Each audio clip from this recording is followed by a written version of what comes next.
Ce PLF 2026, est-ce que, à vos yeux et pour vous, c'est une projection politique ou une perspective économique? Donc c'est beaucoup plus pour moi un exercice économique qui a un pendant politique qu'un exercice politique pur qui aurait un pendant économique. Est-ce qu'en mettant beaucoup plus d'argent dans la santé et dans l'éducation, est-ce qu'on est sûr du résultat? Absolument pas. Parce que c'est pas qu'une question de fonds, c'est une question d'allocation de fonds. Il est beaucoup plus question pour moi d'une vision politique claire sur qu'est-ce qu'on veut faire, par exemple, du modèle scolaire. Est-ce qu'on veut un modèle finlandais? Est-ce qu'on veut un modèle français? Est-ce qu'on veut un modèle arabe? Que cette fois-ci, pour 2026, c'est la priorité donnée non pas qu'à l'économie, mais beaucoup au social. Par exemple, moi j'adorerais qu'on ait des cercles de réflexion avec un sociologue qui définirait par exemple qu'est-ce qu'une classe moyenne, qui définirait même qu'est-ce qu'un jeune. D'avoir un point de croissance en Europe qui va créer 200 ou 300 000 emplois, alors que chez nous, un point de croissance crée entre 10 et 15 000 emplois. L'argent n'a jamais résolu les problèmes, à lui seul. C'est nécessaire mais non suffisant. Emprunter pour financer une politique, une dépense publique et des dépenses sociales, est-ce que ça a du sens? Un pays ne se gère pas comme une entreprise. Alors, moins d'argent dépensé, je consommerai moins. Celui qui vend ses produits aura tendance à baisser ses prix s'il veut les écouler. Donc mécaniquement, j'anticipe une baisse de l'inflation du fait de ces taxes supplémentaires. Bienvenue Hicham Ben Saïd Alaoui dans ce format d'émission de débat 7e sens, émission qui a l'ambition de donner ou de redonner du sens au sens. Merci pour l'invitation, merci beaucoup. Merci d'avoir accepté. Je rappelle que vous êtes fondateur gérant du cabinet HBA. HBA d'ailleurs c'est ça correspond à Hicham Ben Saïd Alaoui. Oui, tout à fait, c'est pas une coïncidence. Pas du tout coïncidence, donc il n'y a ni hasard ni coïncidence. Donc fondateur gérant du cabinet HBA Consulting, spécialisé en conseil financier, non financier, et organisation d'entreprise et transmission d'entreprise également. Débat d'aujourd'hui, 7e sens, autour de ce qu'on connaît depuis quelques jours, le contenu et le contenant, a priori, du projet de loi de finances 2026. Ce PLF 2026, est-ce que, à vos yeux et pour vous, c'est une projection politique ou une perspective économique? Moi, honnêtement, tel que c'est présenté avec les prémices, les hypothèses, c'est avant tout un exercice économique, dans un premier temps. Parce que lorsqu'on veut parler d'un débat politique ou politico-politicien, on ne commence pas forcément par énoncer la pluviométrie, le nombre de quintaux de céréales escomptés, l'inflation, le taux de croissance économique escompté pour 2026, à anticiper pour la fin d'année 2025. Donc pour moi, c'est un sous-jacent économique, mais parce que l'économie est le nerf de la guerre. Lorsqu'on veut répartir des richesses, il faut déjà parler de manière claire et précise, exhaustive des richesses générées. Donc c'est beaucoup plus pour moi un exercice économique qui a un pendant politique qu'un exercice politique pur qui aurait un pendant économique. Mais en même temps, dans un contexte politique, j'ai envie de dire, un peu particulier, par rapport à ce que notre pays vit, en tout cas vécu ces dernières semaines. Donc il y a deux écoles de pensée aujourd'hui par rapport à ce projet de loi de finances 2026. Ceux qui considèrent aussi c'est une vision et aussi une feuille de route économique élaborée sur des fonds et des soubassements politiques. En fait, lorsqu'on parle de projet de loi de finances, dans le PLF, il y a loi. Donc forcément, il y a un passage devant le Parlement. Le Parlement qui est l'Assemblée qui regroupe les représentants de la nation, les 395 députés qui nous représentent, qui représentent chaque circonscription urbaine et rurale. Donc éminemment, c'est politique, mais moi je pense que c'est beaucoup plus un PLF dans la continuité. Il n'y a pas forcément de PLF de crise ou de catastrophe. D'ailleurs, il n'y a ni crise ni catastrophe dans ce pays. Il y a eu quelques événements que nous avons digéré, que nous avons passé, quelques messages qui ont été communiqués. Mais des réponses aussi qui ont été données dans ce projet de loi de finances à ces revendications qui ont été exprimées ces dernières semaines, parce que certains considèrent effectivement s'il n'y avait pas eu ces revendications et ce mouvement Gen Z, quand on est branché, ou Gen Z, je ne sais pas, quand on est aussi un peu branché, il n'y aurait pas eu forcément ces efforts budgétaires conséquents annoncés concernant à la fois le budget du ministère de la Santé et le budget du ministère de l'Éducation nationale. Je pense que l'orientation politique a été entamée bien avant ces mouvements de Gen Z de 2025 et que c'est un effort avec le RSU, avec la retraite, avec le RAMED. Ce n'est absolument pas tributaire d'une conjoncture d'il y a quelques semaines. Mais je pense que les événements ont également permis d'alerter sur un certain nombre de revendications, exprimées de manière plus ou moins maladroite, mais elles ont le mérite d'exister, ces revendications. Et pour moi, le plus important, c'est de prendre la substantifique moelle des revendications quand elles sont exprimées, de manière intelligible et de manière cordiale et polie, parce qu'on a le droit de revendiquer, mais il y a aussi un canal de communication pour que la communication soit prise au sérieux et considérée à sa juste valeur. Donc effectivement, je pense qu'il y a des ajustements qui ont été afférents à ce qui s'est passé récemment, une orientation plus globale, mais je rappellerai plus globale et plus sociale que ce qu'on a connu, parce que certains considèrent, Hicham Ben Saïd Alaoui, que jusqu'à présent on avait beaucoup plus donné la priorité à l'économie. Ces derniers projets de loi de finances 2022, 2023, 2024, même 2025, et que cette fois-ci pour 2026, c'est la priorité donnée non pas qu'à l'économie, mais beaucoup au social. Alors là, je suis un peu plus partagé parce que, à vous entendre parler, on dirait que par exemple le budget de la santé a été multiplié par 4, ce qui n'est pas le cas. C'est bien la preuve que nous ne partons pas de zéro, loin s'en faut. Il y a un budget très conséquent qui a toujours historiquement été alloué au social de manière générale, à la santé, à l'enseignement, à d'autres sujets régaliens ou moins régaliens. Donc moi je pense que c'est beaucoup plus un clivage politique que nous sommes en train d'observer, dans le sens où, lorsqu'on voit les réalisations macro, c'est tout sauf catastrophique, voire même très bon. Lorsque l'inflation est contenue à 1,5%, lorsque la croissance économique dans ce pays est 6 à 7 fois supérieure à celle de la France, il faut le rappeler. Est-ce qu'il faut rappeler aussi en même temps, excusez-moi Michel Metzelaoui, que le 1 point de croissance en France ou en Espagne ou en Italie, c'est pas un point de croissance chez nous. Tout à fait. Donc je veux dire, on a une robustesse et une capacité d'avoir un point de croissance en Europe qui va créer 200 ou 300 000 emplois, alors que chez nous, un point de croissance crée entre 10 et 15 000 emplois. Donc se dire, voilà, est-ce qu'il faut aussi relativiser le fait que soit en termes de perspective à 3 ou 4 points de croissance, mais que c'est une croissance aussi qui dégage moins d'emplois qu'un seul point de croissance d'un pays européen. C'est le nœud gordien pour moi sur deux aspects principaux. Moi, en fait, mon point était très clair. Économiquement, le travail est fait. Lorsque vous avez ces niveaux de croissance, indépendamment du point de départ, lorsque vous avez ces niveaux de croissance, ces niveaux d'inflation, c'est qu'économiquement, macroéconomiquement, le travail est fait, et bien fait, voire très bien fait. D'un point de vue macro. Oui, il reste deux sujets qui sont induits. Premièrement, qu'est-ce qu'on fait de cette richesse générée? Quels sont les chantiers prioritaires, moins prioritaires? Et ça, c'est un débat éminemment politique. Et autre sujet qui me tient particulièrement à cœur, j'ai connu d'autres pays où les réalisations étaient moindres, mais où sans doute la communication politique était bien meilleure. Et parfois, sans vouloir tomber dans la flagornerie ou l'autosatisfecit, beaucoup de nos politiciens, notamment ceux qui représentent le gouvernement, gagneraient beaucoup à venir s'exprimer de manière intelligible, de manière proche du peuple, avec des émissions privilégiées en direct, avec des débats de fond. Ce qu'on a connu avec le phénomène Gen Z, et Gen Z avait ces différentes dynamiques, on a vu tout un défilé de responsables politiques et de ministres en exercice être présents dans les plateaux, sur les plateaux de télévision et de radio. En proactif et pas en réactif, ça aurait été encore plus appréciable. D'autant plus que le bilan, encore une fois, est loin d'être catastrophique économiquement. Il est même bon, voire très bon. Donc pourquoi se priver de ces exercices communicationnels? Donc pour moi, deux sujets.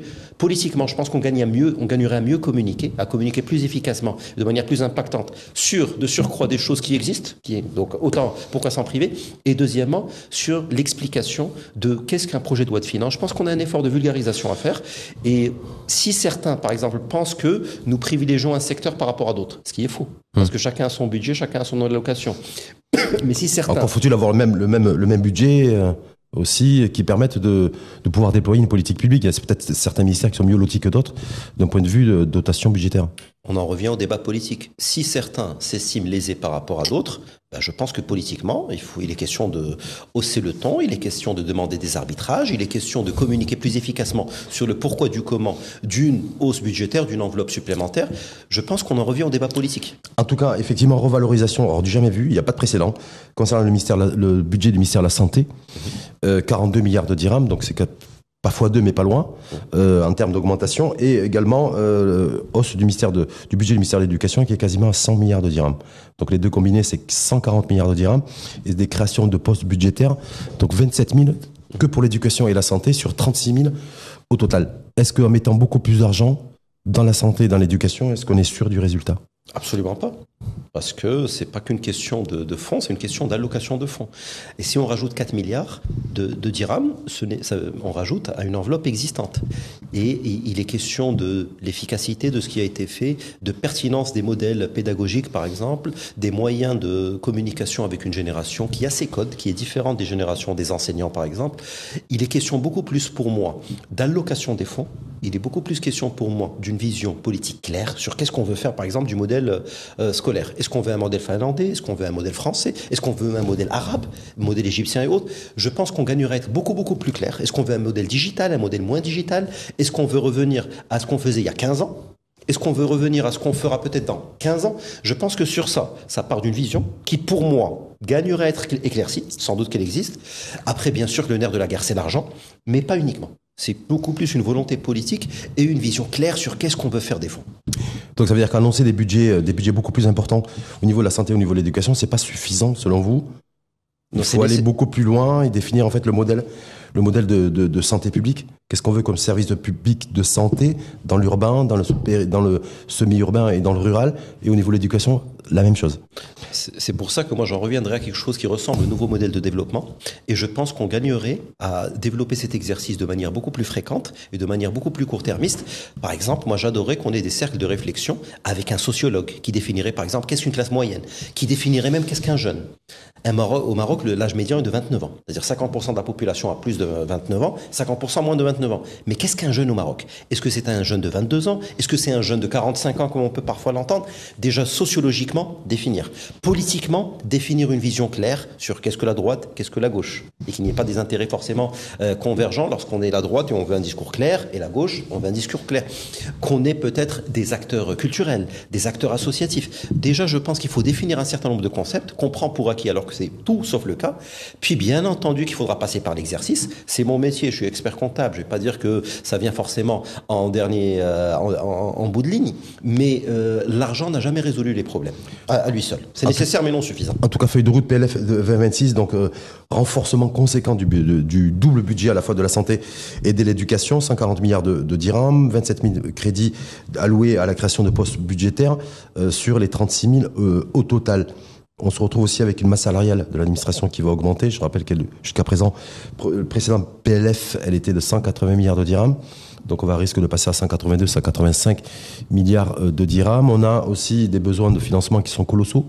On a ce fonds aussi pour le développement du territorial, de 20 milliards de dirhams, sans compter les 36 milliards de dirhams annuels pour les aides directes, la protection sociale, généralisation de la couverture, 11 milliards de dirhams. Donc on voit bien, grosso modo, que si on prend sa petite calculette, Hicham El Alaoui, on se retrouve avec une dépense publique, une dépense sociale beaucoup plus importante que l'an dernier. Ouais, tout à fait. Et encore plus importante qu'il y a 2 ans et il y a 3 ans. Source de financement, il y a un point d'interrogation. Est-ce que tout va être basé sur les recettes fiscales? Certains considérant que ça ne va pas suffire et qu'on ne peut pas avoir alloué toutes les recettes fiscales pour le financement des politiques sociales.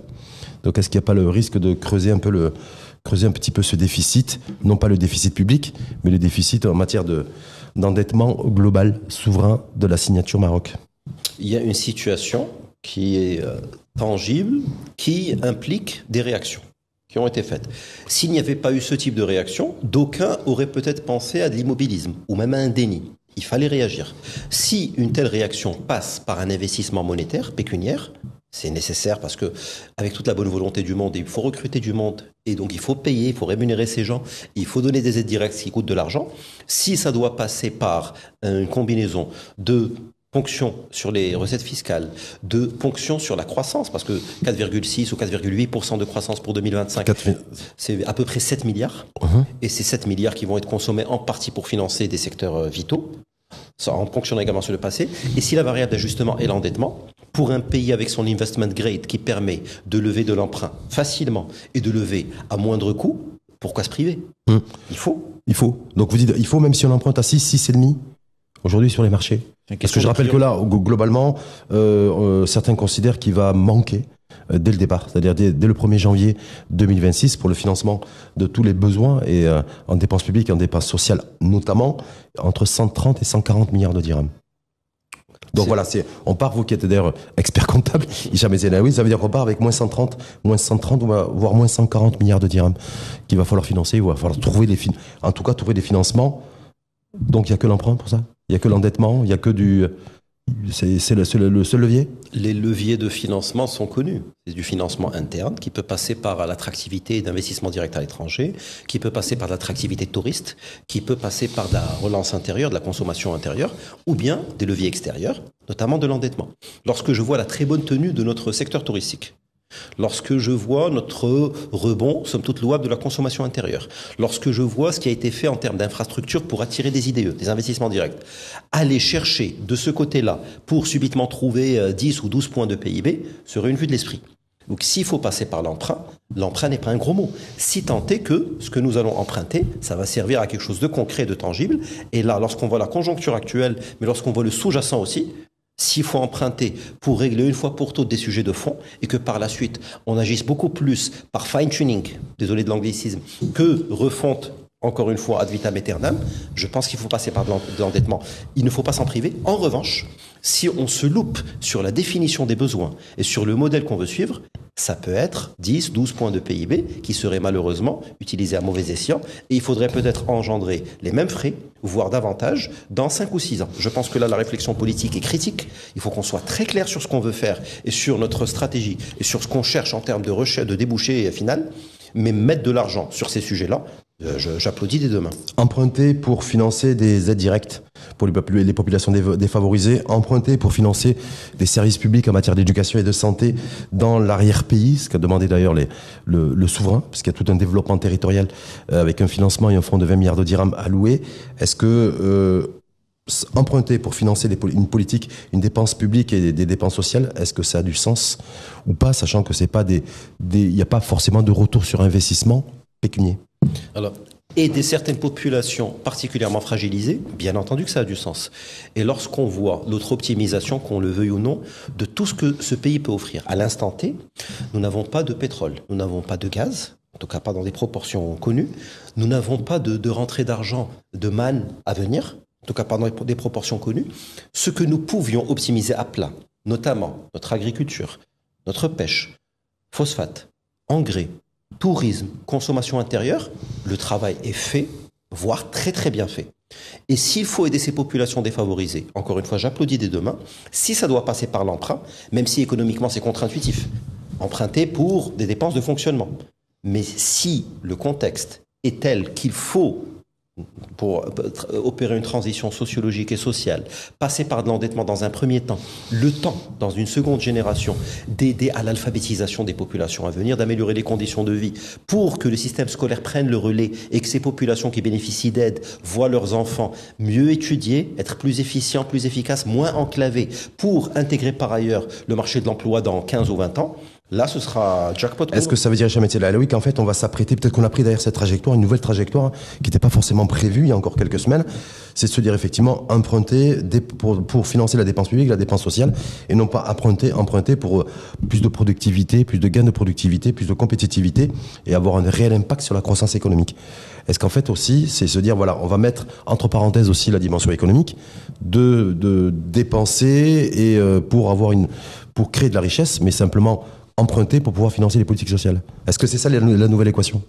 Je pense que oui, ça peut être un résumé intéressant, en rappelant bien entendu qu'un pays ne se gère pas comme une entreprise. Si une entreprise a pour finalité ultime, outre les considérations d'ESG, d'empreinte carbone, etc., mais de manière très concrète, la maximisation des profits et la minimisation des dépenses, et lorsque des gens ne sont pas au niveau, on peut les licencier. Dans un pays, on ne peut pas licencier des citoyens. Tout le monde doit être intégré.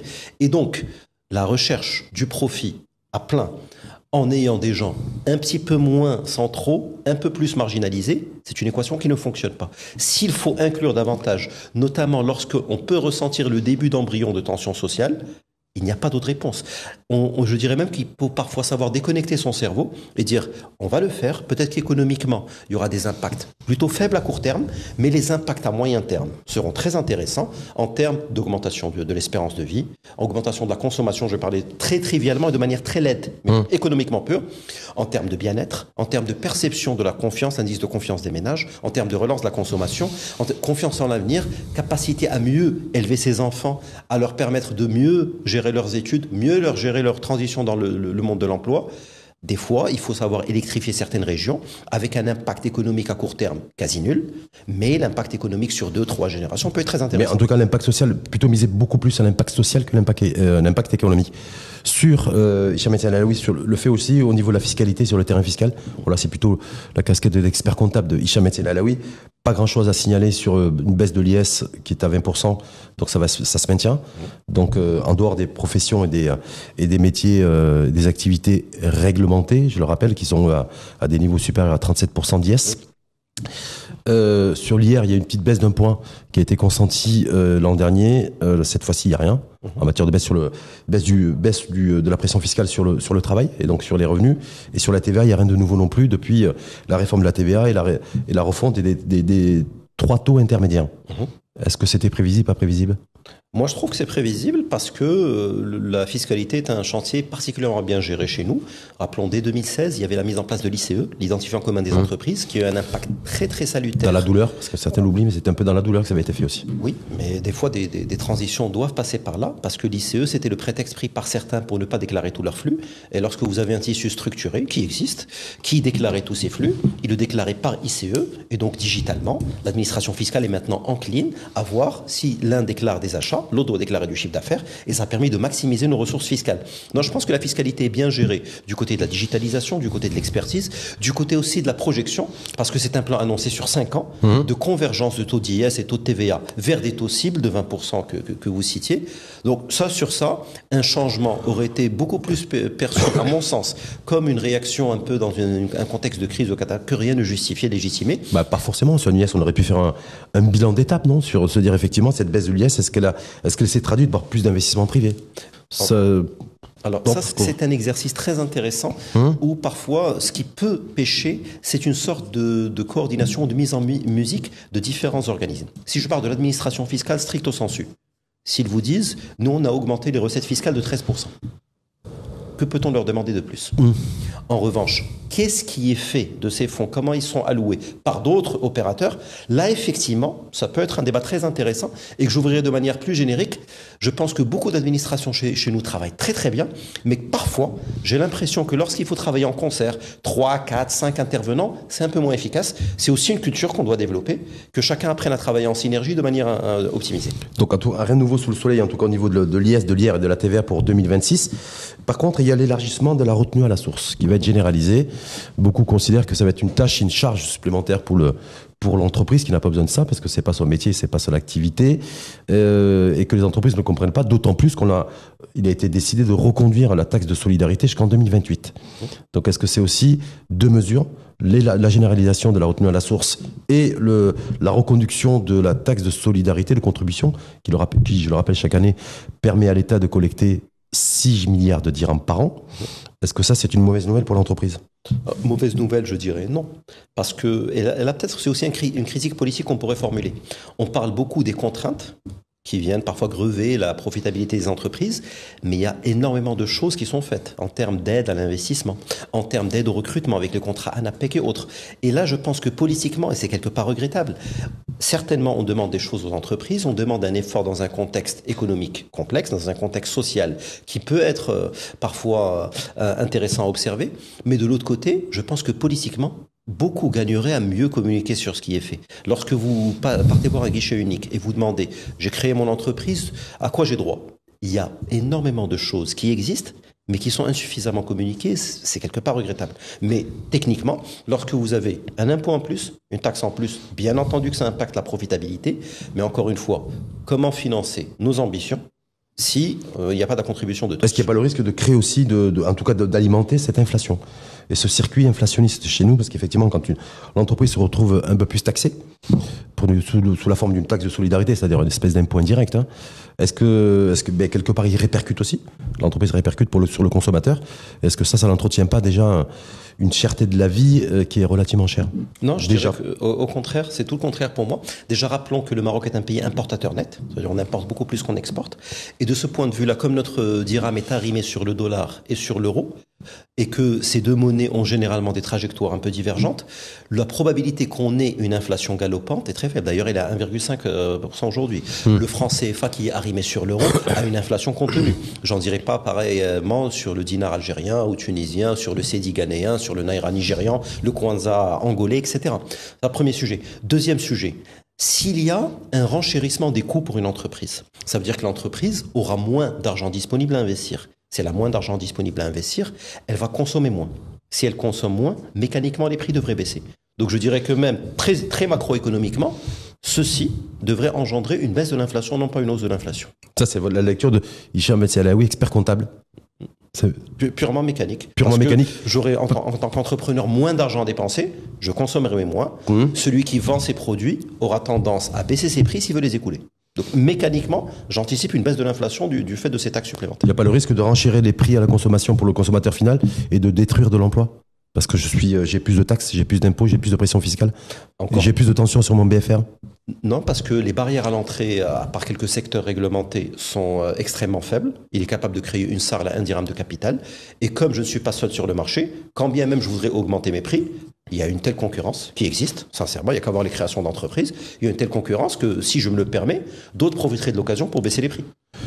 Dernière, sur le tableau des hypothèses macro, parce qu'on va aller sur les hypothèses macroéconomiques, taux de croissance, en tout cas pour le projet de loi de finances 2026, 4,6%, taux d'inflation 2%, c'est-à-dire x2 par rapport à 2025. Donc ça veut dire ce qu'avait prévu d'ailleurs et annoncé Abdel Jouari, gouverneur de la Banque centrale, c'est-à-dire un rebond de l'inflation en 2026. Une production céréalière très ambitieuse, 70 millions de quintaux. Et le prix du gaz butane donc qui bouge pas, la tonne toujours à $500, et un déficit budgétaire comprimé à 3%. Est-ce que c'est des prévisions selon vous qui sont réalistes et qui peuvent laisser entrevoir une année économique sous une certaine embellie? Je pense que réaliste, oui, dans la lignée de tous les projets de loi de finances des 30 dernières années. C'est-à-dire que nous prenons des hypothèses qui peuvent être parfois, pour certains, par exemple les 70 millions de quintaux, qui peuvent sembler, au regard de la situation de pluviométrie, anticipées, qui peuvent sembler ambitieux. Mais rappelons qu'il y a une dizaine d'années, on avait fait 115 millions de quintaux, par exemple. C'est ce que j'allais dire, mais ça fait 8 ans qu'on fait plus de 70 millions de quintaux et que ces dernières années, on fait entre 35 et 50 millions de quintaux. Mais si on annonce un déficit à 3% et qu'on atterrit à 3,8%, j'allais dire qu'économiquement, il n'y aurait pas mort d'homme. Je ne vois pas d'agrégats qui sont annoncés. Par exemple, on va nous annoncer un déficit à 1%, alors que dans les meilleures années, on fait 4%. Donc, je pense que s'il devait y avoir des légers dépassements, comme dans toute structure, entreprise ou même budget familial, on n'est jamais à 200 dirhams près. On peut toujours avoir un budget plus ou moins dépassé de 200 ou 300 dirhams. À l'échelle d'un État, ça donne un déficit qui passe de 3% à 3,5%. Mais voir quelque chose de totalement aberrant et donc qui permettrait de dire que ce projet de loi de finances est farfelu, ce serait ridicule de ma part. Il peut y avoir des dépassements, il peut y avoir quelques gains sur d'autres sujets, mais en tout cas, c'est plus un projet de loi de finances qui montre une certaine confiance en l'avenir, mais sans être aberrant, absolument pas. Quand on s'apprête à dépenser beaucoup plus, dépenses publiques et dépenses sociales, et qu'en même temps, on annonce un déficit budgétaire à 3%, est-ce que ça a du sens? Est-ce que ça laisse pas craindre, comme dans l'esprit de certains économistes, de se dire que ça va pas être possible de dépenser beaucoup plus au niveau de la dépense publique et de la dépense sociale et en même temps comprimer un déficit budgétaire à 3%? Non, je pense qu'il n'y a pas forcément de corrélation. Sans forcément faire en sorte qu'on ait un endettement extrêmement important. C'est ce que j'allais dire. C'est le schéma un peu italien d'ailleurs. Déficit, c'est afférent au flux de l'exercice. Et si on veut prendre de l'endettement pour financer des sujets structurels, ça apparaîtrait pas directement au niveau du déficit. Au contraire, moi je vois même la lecture directe, c'est que business as usual comme on dit, et si on devait financer des choses en extra, comme il n'y a pas d'argent magique, il faut bien le trouver quelque part, et ce quelque part serait de l'emprunt. Bonne nouvelle, on a notre investment grade, le pays est très qui va nous respecté. permettre de faire baisser notre spread, comme on dit dans le... Oui, la prime de risque. Oui, la prime de risque. Oui. Ouais, elle risque de baisser. Oui. Et c'est-à-dire qu'on pourrait emprunter à quoi, 5? Parce qu'on emprunte à 6,5 aujourd'hui. Un peu plus, je dirais. Sur 10 ans, ouais. Autour des 6%. Ouais. Mais encore une fois, si on emprunte pour financer des chantiers sociaux, je pense qu'il y aurait très peu de Marocains pour ne pas applaudir. PLF 2026, pour conclure, chez Médecins d'Alaouis, donc c'est de la continuité, c'est pas de rupture, c'est de la perspective économique avec une dimension politique. Est-ce qu'on peut y mettre un petit peu tout ça dans ce PLF? Oui, en rappelant qu'en 2026, on a une échéance et non des moindres, élection législative, et je trouve totalement sain qu'un gouvernement sortant, qui peut être reconduit d'ailleurs avec la majorité actuelle ou sous une autre forme, je trouve très sain que le gouvernement actuel ne s'engage pas sur des plans quinquennaux ou des plans décennaux, alors qu'il y aurait même peut-être une nouvelle donne politique dans quelques mois, voire dans quelques semaines. Donc je pense que c'est très sain, c'est du business as usual. Ce pays a 12 siècles de monarchie, c'est un pays qui est structurellement bien établi. Il y a eu quelques orientations qui vont dans le sens du social, d'autres années il y avait des orientations qui allaient dans le sens des infrastructures, qui au passage avaient un effet de ruissellement sur le social. C'est des emplois créés, c'est des emplois indirects créés, c'est des zones désenclavées, c'est un impact social direct. Et ça a un effet direct qu'on a pu observer sur l'espérance de vie, sur la qualité de vie des concitoyens marocains, sur la qualité du logement, etc. Non, c'est business as usual, en rappelant que dans quelques mois, peut-être que les cartes politiques seraient rebattues, et là, au gouvernement suivant de prendre le relais. Dernier indicateur sur les hypothèses macro, en tout cas les hypothèses PLF 2026, il n'y a pas le taux de chômage. Donc le seul engagement pris par le gouvernement actuel, c'est de ramener le taux de chômage à 9%, mais en 2030, pas en 2026. Est-ce qu'il faut s'attendre, lorsque effectivement on engage autant de dépenses publiques, autant de dépenses sociales, de ne pas avoir forcément un niveau de chômage qui baisse? Déjà, si on est aujourd'hui à 13,3%, sans parler du chômage des jeunes qui flirtent parfois avec les 40%, 38, passer de 13,3% à 9%, dans un contexte où le Covid est derrière nous, dans un contexte où il n'y a pas eu un désastre dans un secteur particulier, au contraire, les secteurs travaillent tous de manière homogène. Alors, je serais curieux de voir le bridge, comme diraient les économistes, pour passer de 13,3 à 9%. Ça m'a l'air très ambitieux pour le coup. En tout cas, c'est pour 2030. C'est pas une projection, même pas hypothétique ou une hypothèse en tout cas économique pour 2026. Non mais déjà, si on prenait même juste une régression linéaire, comme diraient les statisticiens, pour passer de 13,3% aujourd'hui à 9% en 2030, on devrait détruire 1 point de chômage chaque année. Ça m'a l'air très ambitieux. Je te demande à voir. Aussi ambitieux que ce PLF 2026 ? Beaucoup plus, parce que le PLF est basé sur des hypothèses plutôt optimistes, mais sans être aberrantes, absolument pas. Là, pour le coup, passer de 13,3% à 9% en si peu de temps, là, je demande à voir. Surtout si on a une croissance relativement faible par rapport à ce qu'on devrait effectivement avoir en termes de niveau de croissance. Je rappelle qu'on devrait être beaucoup plus autour de 5-6% que de 3,5-4%. Oui, et même à 5-6%, il est très difficile de détruire autant de points de chômage. Je pense que pour atteindre ça, il faudrait qu'on soit sur une croissance pas loin des 2 chiffres. Ce qu'il n'y a plus aujourd'hui, parce que même la Chine ne dégage plus de croissance à 2 chiffres. Encore une fois, je demande à voir. Wait and see. Merci infiniment, Hicham Etzelaoui, pour cet éclairage qui a permis de donner encore plus de sens au sens économique de ce projet de loi de finances 2026. Perspective, orientation et enjeux et défis, beaucoup plus de dépenses publiques et de dépenses sociales, sans oublier l'économie aussi, mais effectivement on a vu qu'il y a une réorientation qui a été faite. Alors c'est pas forcément un coup de volant, mais en tout cas bon, voilà, c'est un peu plus le social, un peu plus nos territoires ruraux, un peu plus nos populations rurales aussi, à essayer d'embarquer aussi avec dans ce Maroc dynamique qui avance et qui gagne à l'image d'ailleurs des jeunes de moins de 20 ans qui ont été champions du monde. D'ailleurs on peut en profiter aussi pour les saluer et les féliciter une fois de plus. Magnifique. Et là, c'est révélateur pour moi de 2 orientations majeures. Lorsqu'on investit à bon escient, par exemple, comme le centre Mohamed VI, ça permet de sortir les champions qu'on a eus. Et puis, il y a un lien indéfectible entre un Marocain même de 45e génération. C'est quasi surnaturel, le lien qui nous unit avec nos familles. Statistiquement, chaque Marocain a un membre de sa famille à l'étranger, statistiquement. Et quand vous voyez les liens que vous avez avec vos cousins, par exemple, qui habitent en France et dont les grands-parents parfois sont nés en France, en Italie, en Espagne, le lien qu'ils ont avec le Maroc est quasi surnaturel. C'est très très touchant, très émouvant. Et lorsque vous voyez cette symbiose entre des Marocains d'ici, des Marocains nés ailleurs, et qui sont tous marocains, ils disent tous Allah al-Malik, c'est très très beau, très touchant. Et ne serait-ce que pour ça, bien entendu qu'il y a une confiance terrible en le présent et en l'avenir. Et en rappelant aussi que la diaspora marocaine, c'est 10 milliards de dollars ou 10 milliards d'euros de transferts chaque année. Ça fait tout ça qui fait du bien au panier de devises et pour aussi financer une partie de nos importations qui sont de plus en plus importantes. Tout à fait. Et quand on se rappelle que ça avait augmenté en année Covid, avec toutes les restrictions qu'il y avait et toutes les difficultés économiques qu'avaient eu nos concitoyens ou nos compatriotes qui habitent en France, aux États-Unis, au Canada, en Italie, en Espagne, chapeau, bravo, merci à vous, je dis. Merci en tout cas une fois de plus à vous, là, en l'occurrence, Hicham Etzelaoui, et puis à très bientôt. 7e Sens, à suivre sur la chaîne l'ODJ TV et à réécouter sur R212, la web radio des Marocains du monde.